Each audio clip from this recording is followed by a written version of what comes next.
Senhor esteja convosco. Ele está no meio de nós. Proclamação do Evangelho de Jesus Cristo segundo João. Glória a vós, Senhor. Naquele tempo disse Jesus a seus discípulos: Se vós me conhecesseis, conheceríeis também o meu Pai. E desde agora o conheceis e o vistes. Disse Filipe: Senhor, mostra-nos o Pai, isso nos basta. Jesus respondeu: Há tanto tempo eu estou convosco, e não me conheces, Filipe. Quem me viu, viu o Pai. Como é que tu dizes: mostra-nos o Pai? Não acreditais que eu estou no Pai e o Pai está em mim? As palavras que eu vos digo, não as digo por mim mesmo, mas é o Pai que, permanecendo em mim, realiza as suas obras. Acreditai-me, eu estou no Pai e o Pai está em mim. Acreditai ao menos por causa destas mesmas obras. Em verdade eu vos digo, quem acredita em mim fará as obras que eu faço, e fará ainda maiores do que estas, pois eu vou para o Pai. E o que pedirdes em meu nome eu o realizarei, a fim de que o Pai seja glorificado no Filho. Se pedirdes algo em meu nome, eu o realizarei. Palavra da salvação. Glória a vós, Senhor.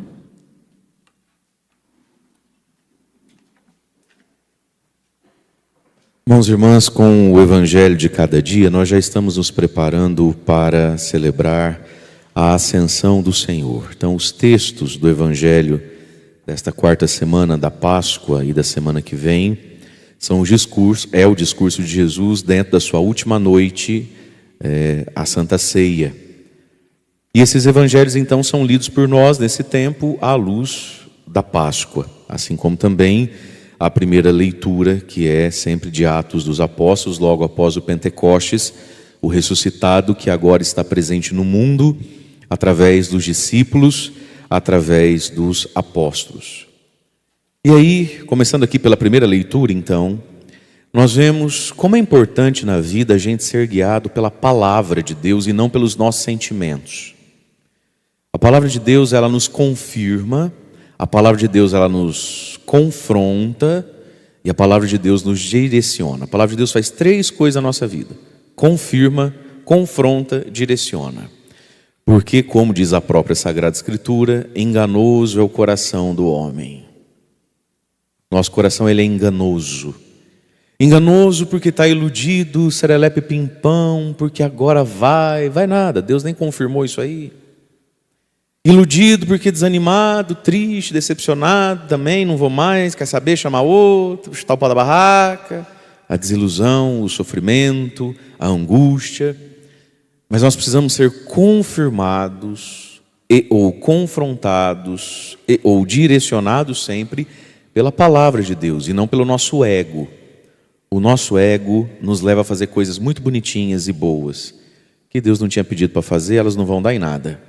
O nosso ego nos leva a desanimar do bem, porque está humilhado, confrontado, desanimado e desiludido. Então nós precisamos da palavra de Deus. Onde é que está isso na primeira leitura que nós ouvimos? Ali está narrado então o dia em que Paulo e Barnabé resolvem então mudar o foco do que fazem.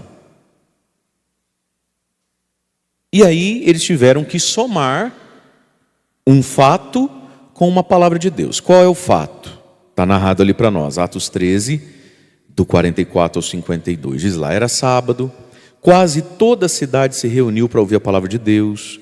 E ao verem aquela multidão, os judeus aqui, sobretudo os líderes, das sinagogas e tudo mais, ficaram com muita inveja e com blasfêmia se opunham ao que Paulo dizia. Então Paulo sabe que o que estão fazendo com ele é fruto de gente invejosa. Já experimentou isso na sua vida? Já trombou com gente invejosa? E não é gente invejosa lá do bar das tia, não. É gente invejosa da religião dele mesmo. Inveja. Gente que podia estar ajudando, escolheu estar atrapalhando. Porque invejoso. E você sabe que o invejoso é o seguinte: ele não quer o que você está fazendo. O invejoso, ele tem inveja do fruto que você está colhendo. Ele queria ter o fruto. Mas se você falar assim para ele: não, você pode ter o fruto que eu tenho. É só vir trabalhar junto comigo, é só vir trabalhar o que eu trabalho. Ele também não quer. O invejoso, ele quer destruir as coisas, né? com coisa que esses judeus aqui queriam ter a fé que Paulo tinha, queriam trabalhar o tanto que Paulo trabalhava. Eles não queriam nada, eles só tinham inveja do fruto daquilo que Paulo tinha. Então vamos lá, Paulo está sendo alvo, e ele não é bobo, ele sabe que está sendo alvo de inveja. Muito bem. Então, com muita coragem, Paulo e Barnabé declaravam: era preciso anunciar a palavra de Deus primeiro a vocês. Mas, como a rejeitais e vos considerais indignos da vida eterna, sabei que agora não vamos mais pregar para vocês, nós vamos nos dirigir aos pagãos. Mas aqui tem um ponto. Isso aqui poderia ser apenas o ego ferido de Paulo. Isso aqui poderia ser apenas o mau humor de Paulo. Está dando errado, então vou chutar o pau da barraca também. Não. Por que é que Paulo está fazendo o que está fazendo? Ele está fazendo uma leitura da realidade. Mas só isso não basta. O que dá sentido às coisas que a gente está vendo? A palavra de Deus. Aí ele continua: porque esta é a ordem que o Senhor nos deu, a mim e ao Barnabé.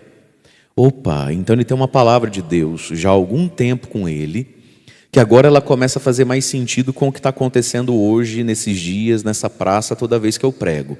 É sempre um fato da vida com uma palavra de Deus, que confirma ou confronta, mas sempre direciona. Ele diz: porque esta é a palavra que o Senhor nos deu. Abre aspas. Eu te coloquei como luz para as nações, para que leves a salvação até os confins de toda a terra. Paulo tinha com ele essa palavra, tinha essa profecia, que é uma adaptaçãozinha, é quase um copia e cola, mas está um pouquinho adaptado, lá do profeta Isaías. É pouco que você seja meu servo, farei de ti luz das nações, elo de salvação. Paulo, por esses dias, rezando talvez, estava com essa palavra quente no coração. E aqui está o nosso problema, minha gente. Ponto final, vou resumir sua vida. Vou resumir as paróquias, vou resumir tudo. Não tem palavra. Esse é o problema. Tem sentimento. Sentimento tem, não tem como não ter. Mas não tem palavra. Tem constatações, porque é impossível não ter constatação. A gente não é cego, não é burro, a gente está vendo a vida acontecer. A gente está vendo que o fulano é invejoso, a gente está falando que tem gente que não quer nada com nada, a gente está falando que... A gente está vendo. Mas qual é a palavra que te guia? Qual é a moção do Espírito Santo na palavra? Nós não temos moção do Espírito, nós temos ego ferido, ego animado, mas isso não resolve a vida. Sobretudo quem quer servir a Deus e quem quer pautar a vida de cada dia em Deus, você precisa ter uma palavra e não um sentimento. Qual é a palavra que você tem? Por que você está pedindo o que está pedindo? Por que você está sonhando o que está sonhando? Por que você está sofrendo o que está sofrendo? Por que você está querendo tomar essa decisão? Com qual palavra? Precisa ter uma palavra. Paulo tinha uma palavra. Deus tem me dito, Deus me falou, eu te coloquei como luz para as nações. E aí eu começo a ver nessa praça aqui que quem é judeu só dá trabalho, mas os outros aqui, cada um vindo de uma nação diferente, de uma cultura, de uma religião diferente, parece que são mais dóceis. Entendi por que essa palavra há tanto tempo está sendo tão gostosa dentro do meu coração. Entendi porque essa palavra, há tanto tempo é ela que fica dentro de mim. Entendi. Ele tem uma palavra, agora ele tem um fato. Agora, se ele só tem o fato e não tem a palavra, ele iria tomar decisões baseadas no quê? No mau humor, na raiva, no desânimo ou na ilusão. É preciso ter uma palavra. Agora, para ter uma palavra, é preciso ter o quê? Vida de oração. E não só vida de nhen. A gente precisa ter vida de oração. A gente precisa escutar coisas da parte do próprio Deus. Problema 2 da gente: conversa muito, reza pouco. A gente conversa, a gente manda mensagem. Ana, faz uma reunião e diz assim: gente, alguém tem mais alguma coisa para falar? Alguém quer somar? Alguém quer fazer uma pergunta? Silêncio. Acaba a reunião, vai todo mundo para o zap. Eu não acho que precisava. Meu Deus do céu. Aí começa o inferno. Aí todo mundo conversa com todo mundo fala com todo mundo diz com todo mundo. Tá, mas o que Deus está falando? Nada. É preciso uma palavra da parte de Deus. Quando Paulo disse isso, então, que estou mudando o foco do que eu faço, e aqui está um ponto: como é que eu sei que alguém é de Deus? Quando parar de fazer o que ela faz não é uma opção na cabeça dela. Paulo nem por um momento cogitou em deixar de ser apóstolo, em deixar de promover a evangelização que ele sempre promoveu. Ele está querendo encontrar um caminho. Encontrar um caminho é diferente de desistir. Esse é o ponto. Porque quem cogita desistir, fez o que fez de bom, mas fez no ego, não fez na fé. Vai dar em nada. Os pagãos então ficaram muito contentes quando ouviram isso da parte de Paulo, né? E glorificavam a palavra do Senhor. Todos os que eram destinados à vida eterna abraçaram a fé, e deste modo a palavra do Senhor espalhava-se por toda a região. Por quê? Porque Paulo nem por um segundo cogitou desistir. 2. Porque Paulo e Barnabé foram confrontados, confirmados e direcionados pela palavra de Deus que estava ali quentinha e viva no coração. E aí naquele dia finalmente eles entenderam por que aquela palavra os movia. Mas porque havia uma palavra.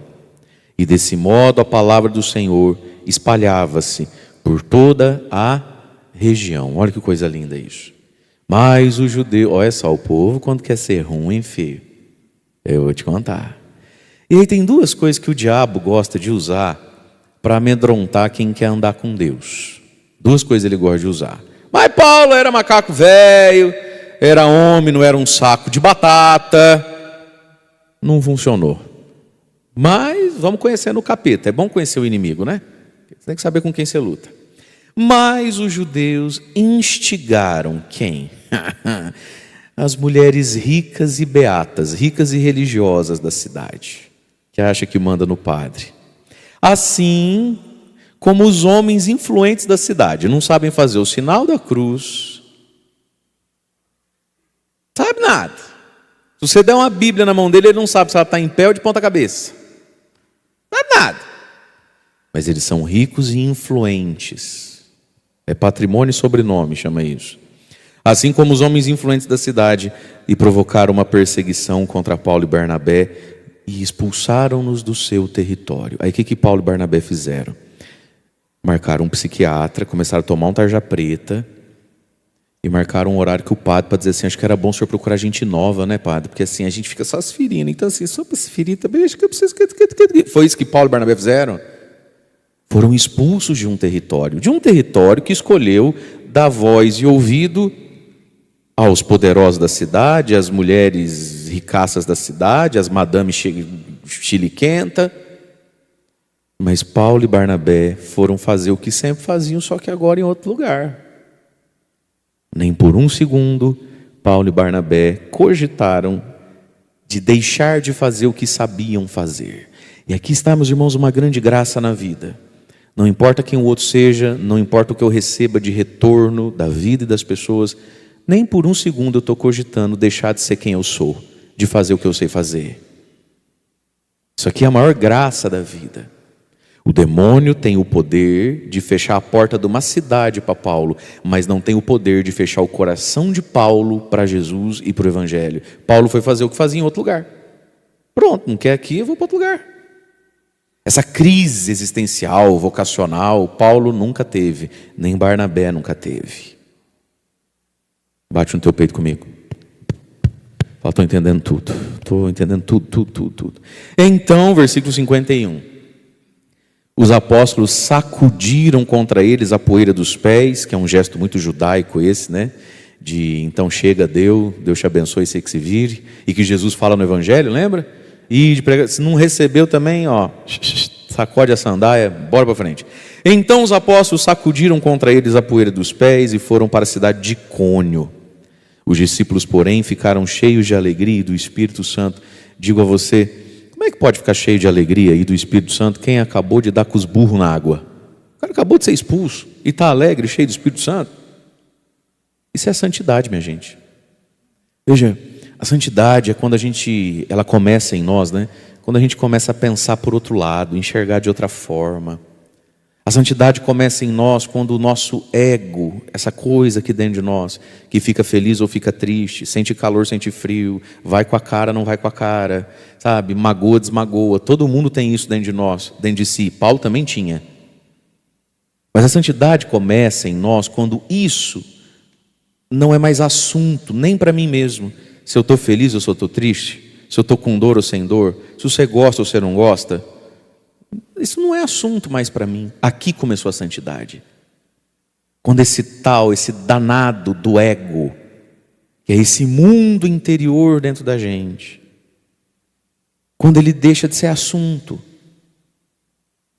Entende isso? Quando ele deixa de ser assunto. É aquilo que Jesus fala, fazer o bem sem olhar quem, sabe? Assim, quando esse ego nosso deixa de ser assunto. E quando o assunto meu então é o quê? Se não é o meu ego? É Jesus, Cristo em mim. O que Ele pede e espera de mim. Esse é o meu assunto. Ponto. Pronto, está curado, está liberto, está firme, está forte, fica alegre. E aí o Espírito Santo enche gente assim. Porque muitos de nós, meus irmãos, muitas vezes ficamos nessa de vem Espírito Santo, mas a gente quer o que com o Espírito Santo? A gente quer uma cura no ego, a gente quer uma cura nessa tristeza, a gente quer uma cura nesse desânimo, a gente quer um afago. O Espírito Santo olha e fala, não sei se eu vou não. A pessoa fica, vem Espírito Santo, e fala, tem que ir mesmo. Ai, que desperdício. Ai, que desperdício. Toma um remedinho. Pede uma pizza, assiste um filme que você fica mais leve, não precisa eu ir não. O Espírito Santo vem. E vem com força. Vem sempre, você está entendendo, Padre? Não deixe de pedir o Espírito Santo. Mas quem sabe um dia, esse vem Espírito Santo seja de fato um vem Espírito Santo, que o Espírito Santo fala, ainda bem, não vejo a hora, eu que vou. O Espírito Santo vem em gente desse quilate, entende? Quilate de Paulo e Barnabé. Qual quilate? Meu ego não é mais meu assunto. Ele existe, sempre vai existir. Que bom quando ele é afagado. Quem é que não gosta? Até Paulo gostava, todo mundo gosta. Mas se não for, não é assunto, não é problema. Minha missão é minha missão. Eu e Jesus é o grande assunto da minha vida. Eu e Jesus é o medo da minha vida. Eu e Jesus é a alegria da minha vida. O resto é no acréscimo, no possível, de vez em quando, sei lá. Não é mais assunto. E aí então, fecharam a porta de uma cidade, mas não fecharam a porta de Paulo. Paulo é um homem de portas abertas ao que Deus pede, ao que Deus suscita. É um homem de portas abertas ao que ele sabe fazer. Ao que ele sabe fazer. E às vezes, meus irmãos, nós estamos paralisados na vida, aleijados na vida. E a gente joga isso tudo na conta de quem nos feriu, de quem nos bateu, de quem nos é resistente. Esse fato existe, mas a verdade é que o que me parou é o meu ego com o meu pouco amor por Jesus. Fosse mais amor por Jesus, já tinha sacudido a poeira e seguido em frente. Por que não sacode a poeira? Que no fundo, muitas vezes, não me basta saber que eu estou agradando a Deus. Eu preciso saber que você também está feliz comigo, né? Esse outro na minha vida, esse dengo, esse mimo, essa carência, esse ego a ser confirmado pelo outro, é o que muitas vezes nos paralisa na vida. Nos faz desistir até daquilo que a gente é e do caminho que a gente sempre andou. E Paulo sacudiu e foi em frente.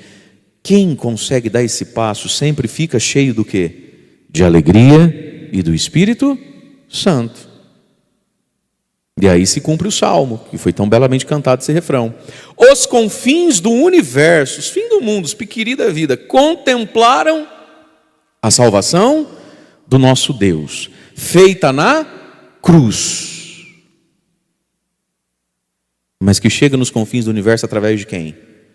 De Paulos e Barnabés. Barnabeses, qual que é o plural de Barnabé agora? O plural de Paulo é Paulos e de Barnabé?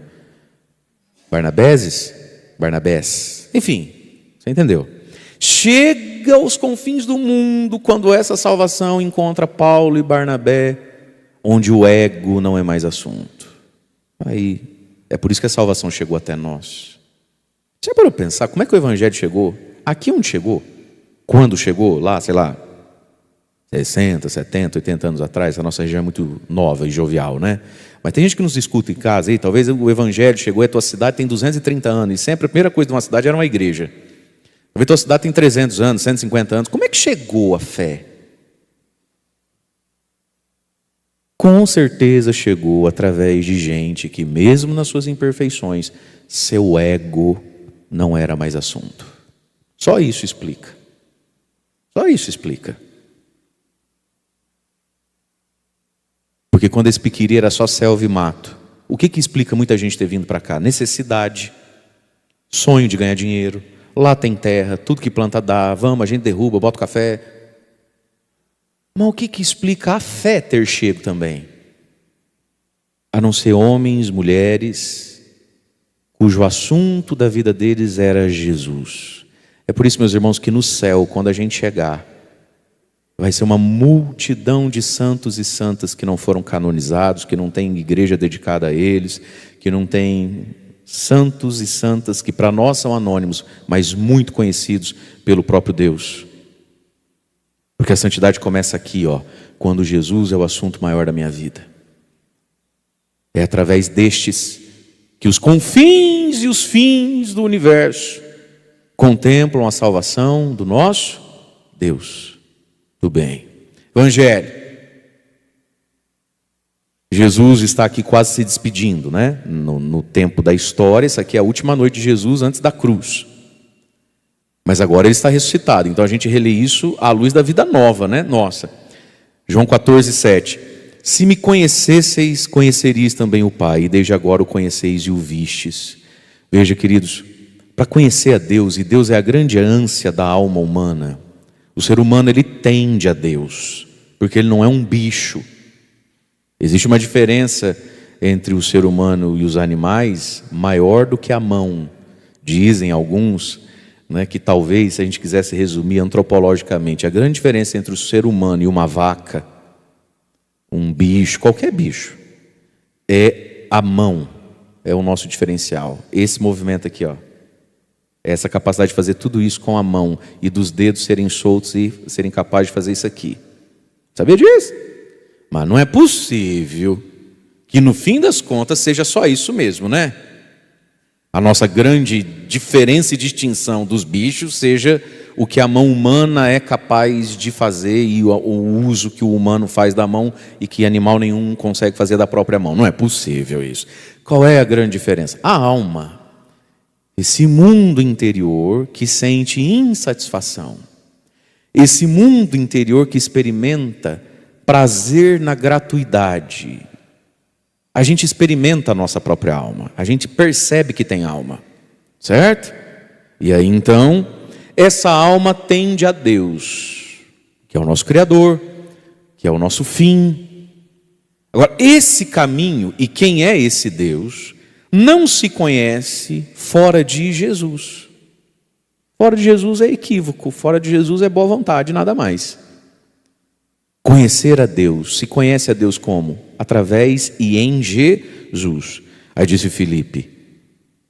Filipe é o tal do santinho que não usa cabeça. Você conhece gente que é um amor de pessoa, mas é pouco inteligente? Tem bastante, não tem? De vez em quando você não encontra. Gente assim que é lerdo que só da cabeça. Simplório até, mas é santo de coração, né? É o Filipe. Filipe manda essa para Jesus. Senhor, ele está todo emocionadinho. Mostra-nos o Pai. Deus, né? O Pai. Senhor, mostra-nos o Pai, isso nos basta. É 1000 vezes mais santo que eu, que você.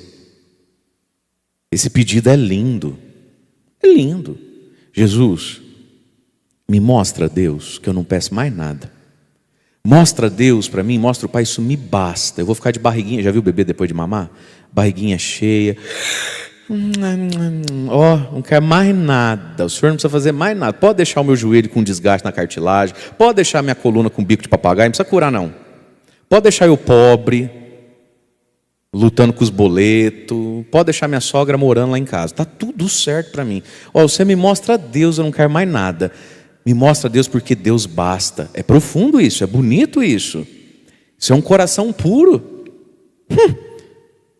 Jesus aparecesse na sua frente, quantas coisas você não ia pedir e nenhuma delas seria essa. Pedir isso, pedir aquilo, pedir não sei o quê. Não é verdade? Filipe não, é um coração santo. Ele entendeu algo. Se eu tiver a Deus, o resto é resto. Tá bom também. Coisa linda esse Filipe.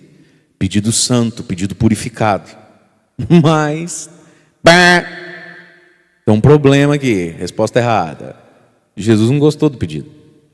Jesus respondeu: há tanto tempo eu estou com vocês e você não me conhece, Felipe? Quem me viu, já viu o Pai. Você já está vendo o que você está dizendo que quer ver. Você é besta, você não pensa, Felipe? Tanto tempo eu estou aqui. E Jesus está bravo. Como é que tu me dizes, mostra-nos o Pai? Não acreditas que eu estou no Pai e o Pai está em mim? E Felipe, não, desculpa, Jesus. Coitado, um coração melhor que o nosso, mas uma cabeça lerda também. Há tanto tempo, Felipe, eu estou com você. Felipe, você quer ver a Deus? Me veja. Você quer ouvir a Deus? Me escute. Você quer tocar em Deus? Me toque. Não existe o Pai fora de Jesus. E agora, meus irmãos, vamos pensar então. Como é que a gente pode ver, ouvir e tocar Jesus? Simples, sendo católico. Sendo católico. Onde é que se vê, ouve e toca Jesus? E onde é que se recebe Jesus de um modo assim que a gente se planifica de dentro para fora? Onde? Sendo católico. Ler Bíblia e rezar com ela. Eucaristia, confissão, reza terço. Isso não basta? E quando isso não basta, de duas uma. Ou vai para essas excentricidades da fé. A fé precisa ser sempre excêntrica. Ela precisa ser sempre inédita. Ela precisa ser sempre... E isso às vezes leva para descaminhos profundos. Mas mesmo quando a fé precisa ser muito criativa, a fé verdadeira fica cansativo. Ninguém aguenta essa vida. Ninguém aguenta essa vida. Existe uma sabedoria, meus irmãos, no arroz e feijão. É ou não é? Então o nosso paladar é assim. Não sei se você vive essa experiência. Eu, pelo menos, vai dando... Chega segunda-feira, me dá uma vontade de comer arroz, feijão e ovo frito. Comida de sal. Comida simples. Um arroz, um feijão, frito, um ovo. É ou não é? Bem salgadinho, a senhora não concorda comigo? Pica um tomate ali, limão e sal, só. Por quê? Porque o final de semana, geralmente, ele é excêntrico, né? Você come diferente. É uma massa com molho, não sei do que. Aí é uma carne, mas é uma carne temperada na mostarda da manteiga, não sei do que, não sei do que. Gente, arroz e feijão mesmo, não é? Um dia, 2 dias tá bom, no terceiro... É ou não é? Já fez viagem muito longa, já ficou 15 dias em hotel? Deus o livre. E você experimenta de tudo que é novidade, você está pagando para viajar, tem que comer diferente mesmo, é claro. Vai chegar na viagem, chegar na Terra Santa, moço, não tem um ovo? Claro que não. O que é aquilo ali? Isso aqui é um carneiro ao molho do Monte Sinai. Eu quero, com ervilhas colhidas na madrugada da liberdade. Opa! Um dia é bom, essas novidades, o inédito, feio.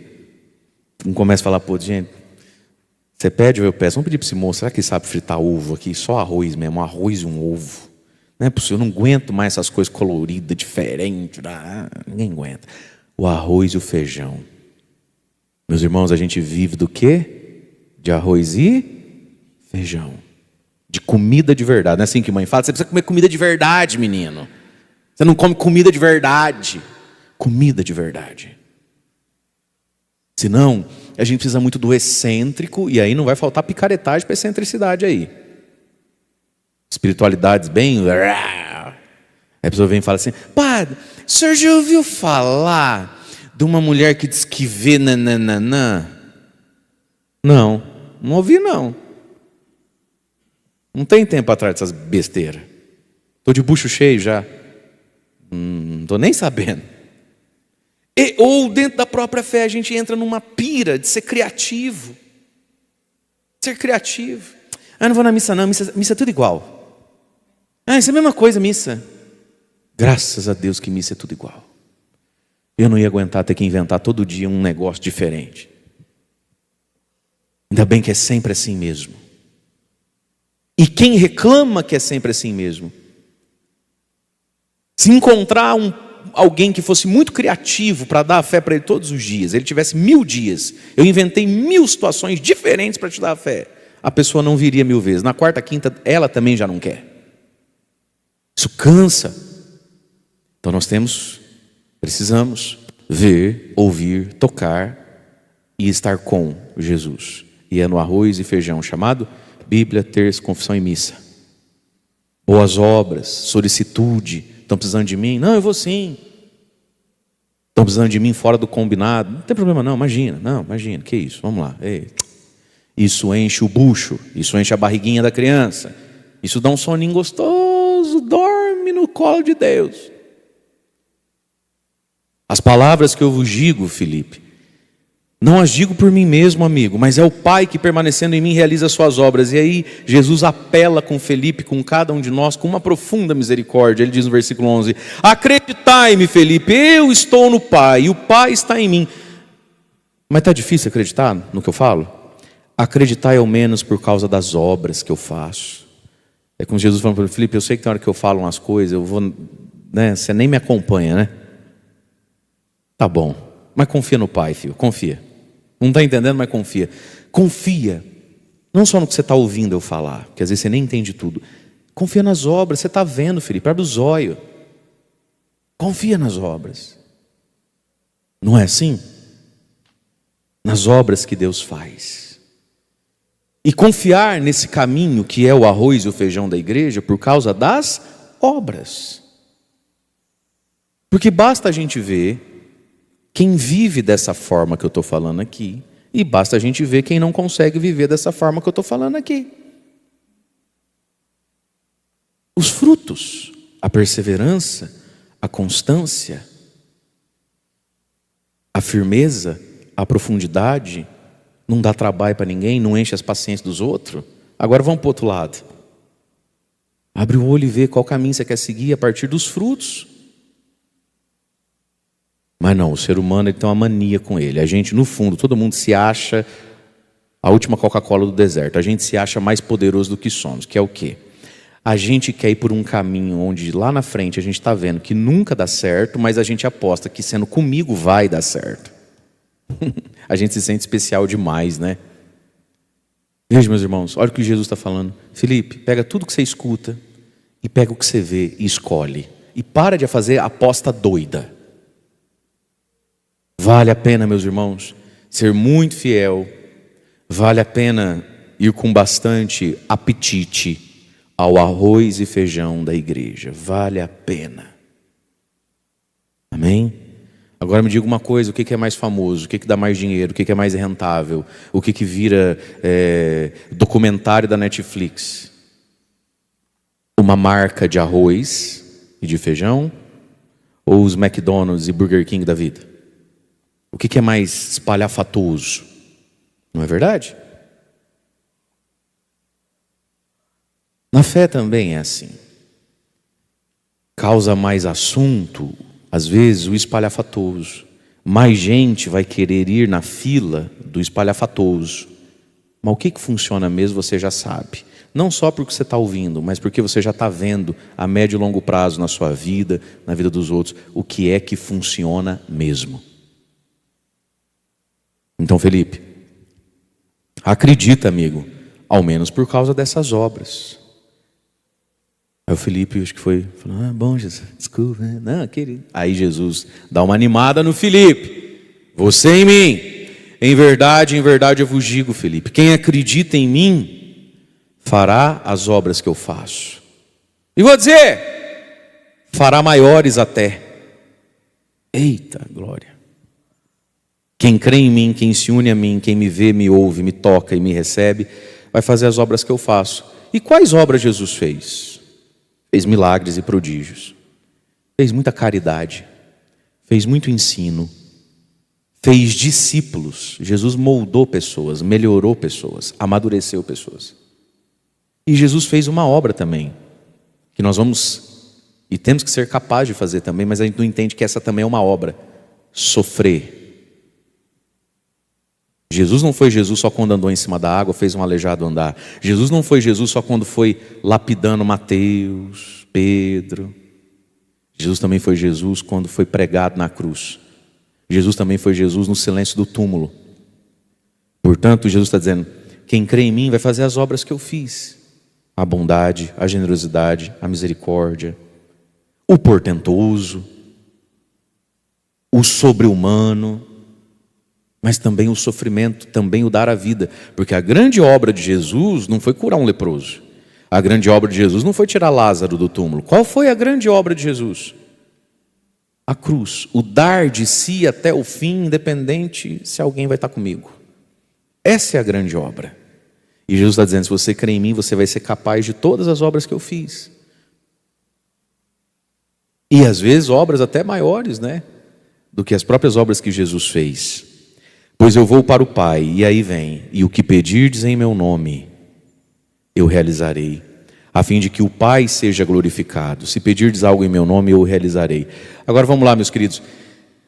Que versículo poderoso, que versículo assustador. Se pedirdes algo em meu nome, eu realizarei. Eita! Mesmo? Posso pedir?